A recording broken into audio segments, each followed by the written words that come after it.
Hadis ni dia kata, innamad dunya li arba'i nafar. Li arba'ati nafar. Sesungguhnya dunia ini ada 4 kategori manusia, Nabi kata. Rajulun razaqahullahu malan wa ilma. Satu orang, ini manusia pertama.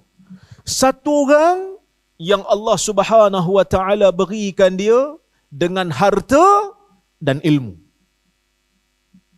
Fahuwa yattaqillaha fi, dan dia bertakwa kepada Allah ketika menguruskan hartanya. Wa yasilu fihi rahimah wa ya'lamu lillahi fihi haqqa fahuwa bi afdalil manazil. Nabi kata, satu jenis manusia ni Allah Azza wa Jalla berikan ilmu, berikan harta kat dia. Dia buat apa dengan ilmu dan harta yang dia ada? Wa yattaqillaha fi, dia bertakwa kepada Allah pada hartanya itu. Wa yasilu rahimah, dan dia menghubungkan hubungan silaturahim. Dan dia mengetahui pada hartanya itu bagi Allah ada hak. Maksudnya dia menjaga hak Allah pada apa yang Allah Ta'ala beri pada dia. Kerana manusia ni tuan-tuan, kebiasaannya lah. Manusia ni kebiasaannya apa? Manusia ni kebiasaannya jadi jahat, jadi sombong, jadi takabur, sebab Allah Ta'ala bagi dia nikmat lebih. Jadi zalim sebab Allah Ta'ala bagi dia nikmat lebih lah. Sebab itu bila kita tengok musuh-musuh Nabi ni, kebanyakannya orang yang ada kuasa. Musuh-musuh Nabi ni kebanyakannya orang yang kaya-kaya, yang kaya-raya. Bukan saya nak kata orang kaya jahat tak. Tapi Nabi nak sebut, ada orang yang Allah Ta'ala bagi kat dia harta, Allah Ta'ala bagi kat dia ilmu. Dia boleh bertakwa. Kerana ilmu yang jaga harta tu. Kerana kalau tak ada ilmu, dia akan jadi sombong. Dia akan jadi takabur. Dia akan jadi zalim. Bahkan dia mengaku Tuhan. Tuan-tuan tengok Firaun. Bina-binaan yang sangat dahsyat. Piramid. Hari ni macam-macam teori. Macam mana Firaun bina piramid tu? Sebab ada orang nak buat sama binaan macam tu, tak boleh. Dia tak stabil kan?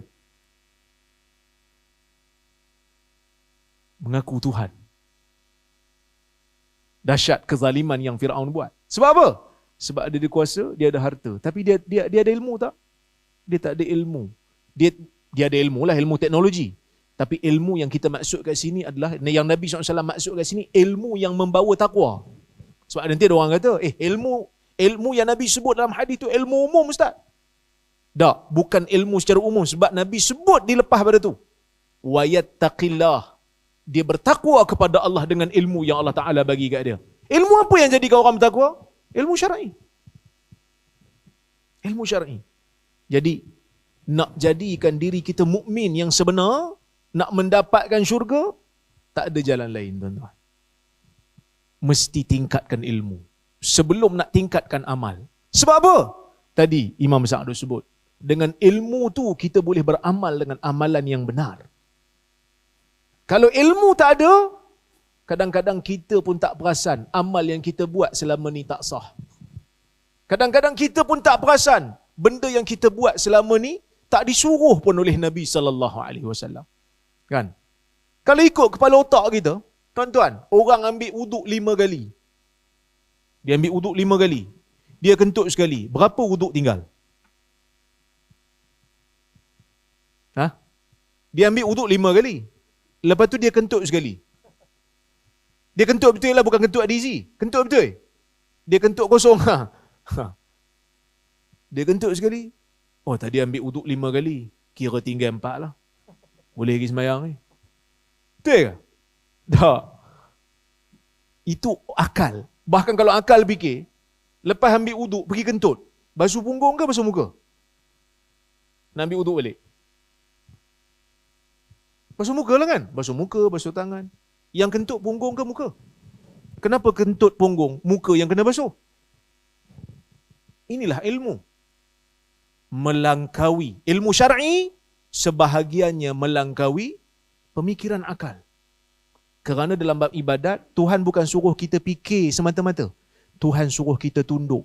Sebab tu dalam takbir salat, solat tidak akan bermula dengan melainkan dengan Allahu Akbar. Allah Maha Besar. Kalau kita tak ucap Allahu Akbar, tak masuk kita dalam salat. Kenapa kita sebut Allahu Akbar? Pernah fikir tak? Kenapa bila salat kena sebut Allahu Akbar? Sedangkan sifat Allah yang lain ada lagi. Sebutlah Allahu Qadir ke, Allahu Azim ke, Allahu A'zam ke. Tapi sebut Allahu Akbar. Kenapa? Kerana Allahu Akbar bermaksud Allah itu maha besar. Arahan Allah Ta'ala itu maha besar. Walaupun kita tak faham kenapa kita kena salat, tapi kita buat. Sebab aku nak jadi hamba yang taat. Hamba yang taat ni, apa je Tuhan dia suruh, dia buat. Tuan-tuan mungkin ada maid kat rumah, orang gaji. Bagi gaji kat dia. Okey, kita balik pada isu kita tadi. Tuan-tuan ada maid kat rumah, ada orang gaji. Bayar gaji kat dia. Kita nak dia taat daripada kita. Esok, Hamasya, orang Perlis makan apa? Laksa. Tuan-tuan masak laksa. Dia tanya, kenapa tuan nak makan laksa? Pasal apa nak makan laksa? Tolong bagi saya 5 sebab nak makan laksa. Tuan-tuan, esok kena pecat terus ya. Aku bayar gaji hang. Hang masaklah apa yang aku suruh. Bukan hang nak balah dengan aku pula. Allah Azza wa Jal inginkan manusia yang taat kepada dia. Tahu berkenaan dengan hukum hakam, laksanakan. Ya? Tak perlu untuk mendakwa-dakwi, terutama dalam bab ibadat. Bukan kita suruh mandulkan akal tak. Tapi dalam bab ibadat ni, tujuan Allah Azza wa Jal, maqasid, beri pada kita ibadat, nak suruh kita taat dan patuh. Seolah-olah kita nak beritahu pada Allah, Allahu Akbar, Allah Maha Besar. Arahan Allah itu besar pada aku. Walaupun aku tak faham kenapa aku kena rukuk sekali, sujud 2 kali dalam 1 rakaat, aku buat juga. Walaupun aku tak faham kenapa salat subuh 2 rakaat, kenapa salat isyak 4 rakaat, aku buat juga. Kerana aku nak jadi hamba Allah yang taat kepada dia. Jadi nak jadikan diri itu bi afdalil manazil, kata Nabi SAW, sebaik-baik tempat, manusia yang paling baik dalam dunia ni, orang yang ada ilmu dan orang yang ada amal, ada harta. Harta tu maksud amal lah. Kerana dia beramal dengan hartanya. Dia boleh kawal hartanya. Dan ada satu lagi golongan manusia Nabi kata, rendah sikit. Apa dia? Wa rajulun razaqahullahu ilman walam yarzuqhu mala. Satu jenis manusia yang Allah Ta'ala bagi kat dia ilmu, tapi Allah Ta'ala tak bagi kat dia harta. Fahuwa sadiqun niyah, tapi niat dia bagus. Yaqul law anna li malan la amiltu amala bi amali fulan, dia kata. Niat dia bagus. Dia kata dalam diri dia, kalaulah aku ni ada harta, dah tentu aku buat macam amalan orang sebelum tadi ni, orang baik. Fahuwa niyatuh, dia akan dapat pahala seperti mana orang yang ada harta, yang beramal soleh. Fa ajruhuma sawa, pahala mereka sama. Sebab apa sama? Sebab niat tadi. Imam Besar duk cerita tadi, niat, azam tadi. Kalau kita tak dapat buat kerana ada halangan luar, kita dapat pahala dah. Kita dapat pahala dah, Allah Ta'ala bagi dah. Wa rajulun a'ta'ahu Allahu malan walam yarzuqhu ilma. Razaqahu Allahu malan walam yarzuqhu ilma. Satu lagi jenis manusia, Allah Subhanahu wa Ta'ala bagi kat dia harta, tapi tak bagi kat dia ilmu. Fahuwa la yattaqillaha fi. Dia tak bertakwa kepada Allah dalam urusan hartanya. Walam yasil fihi rahimah. Dan dia tidak menghubungkan hubungan silaturahim. Dia berlaku jahat dengan manusia lain. Dia berlaku jahat dengan adik-beradik dia. Dia zalimi orang. Walam ya'lam anna lillahi fihi haqqa. Dan dia tak tahu pun apa hak Allah pada apa yang Allah Ta'ala bagi pada dia. Dia langgar semua. Ilmu tak ada. Harta banyak. Fahuwa bi akhbatil manazil. Inilah seburuk-buruk manusia. Dan ada satu lagi Nabi kata jenis manusia. Wa rajulun lam yarzuqhu Allahu ilman wala mala. Satu lagi jenis manusia, Allah Ta'ala tak bagi ilmu, Allah Ta'ala tak bagi harta. Fahuwa yaqul, dan dia berkata, law anna li malan la'amiltu bi'amali fulan. Kalau aku ada harta, aku akan buat perangai macam, maksud dia nak berlaku jahat dengan harta yang dia ada. Fahuwa niyatu fawizruhu masawa. Dia ni walaupun tak ada harta, tapi oleh kerana azam dia nak buat dosa tu ada, tapi terhalang sebab tak ada harta, maka dia telah mendapat dosa disebabkan oleh kerana keazaman dan halangan dia tak dapat buat tu bukan kerana dia batalkan sebab dia bertakwa. Kan kita sebut, kita kalau niat nak buat benda jahat, tiba-tiba tak jadi. Dapat pahala tak? Dapat pahala, tapi dengan syarat. Dibatalkan tu sebab takwa kita. Ish, tak bagus rasanya buat benda ni, berdosa, Tuhan murka. Tu dapat pahala. Tapi kalau tak buat, disebabkan oleh kerana halangan luar. Kalau tak kerana halangan tu aku buat dah, dosa dapat. Dosa dapat. Seperti mana sabda Nabi SAW, Al-qatil wal-maqtulu finnar. Orang yang membunuh dan orang yang dibunuh dalam neraka. Dalam hadis Nabi kata, Izal taqal muslimani bisayfayhima, al-qatil wal-maqtulu finnar. Bila orang Islam, dua orang bertarung lawan pedang, yang membunuh dan yang dibunuh dalam neraka. Sahabat tanya, Ya Rasulullah, hadal qatil wa ma balul maqtul. Ya Rasulullah, yang ni pembunuh. Okeylah masuk neraka. Hak yang dibunuh pasal apa? Nabi kata apa? Innahu kana harisan ala qatli akhi. Kerana dia bersungguh nak bunuh saudara dia tadi. Dia terbunuh, maka sebab tu dia tak membunuh. Kalau dia tak terbunuh, dia bunuh dah. Maka sebab tu dia mendapat dosa. Kerana dia tak buat tu kerana ada halangan luar, bukan kerana takwa dia membatalkan niat jahat dia tu. Jadi tuan-tuan, azam kita apa dia?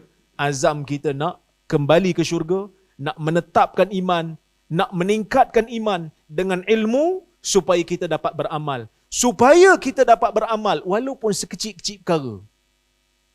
Kerana ilmu yang menjadikan kita ni boleh mengejar pahala. Keluar daripada masjid, sarung kasut. Orang utara panggil kasut lah kan, selipar tu kasut juga. Orang Perak pun sama. Pakai kasut pun kita dapat pahala daripada cara pakai kasut. Sarung belah kanan dulu. Nak cabut belah kiri dulu. Itu adalah sunnah Nabi SAW. Cuba fikirkan berapa banyak kita mengutip pahala apabila kita tahu dalam bab ni ada sunnah. Sunnah yang kecil-kecil je. Kita boleh kutip pahala. Kan? Hadirin mukminin rahmati Allah sekalian. Mudah-mudahan azam baru, semangat baru. Sebenarnya tak ada apa pun. Waktu ni sentiasa berjalan. Kadang-kadang kita seronok sangat pasal azam, pasal tahun baru ni, saya pun heran juga. Sebab kita dalam dewan exam ni tak tahu bila nak berhenti. Tiba-tiba, katalah tengah-tengah dewan exam, tiba-tiba 2-3 orang melompat. Melompat pasal apa? Dia kata kita dah masuk jam baru. Dia tak tahu bila nak exam nak berhenti. Tak ke penin pengawas yang menjaga exam tu? Peninlah dia, pasal apa seronok sangat ni? Jawablah dulu. Yang seronok betul-betul ini bila? Bila mana kita bertemu Allah Azza wa Jalla dengan membawa kejayaan. Wallahu ta'ala alam bisawab.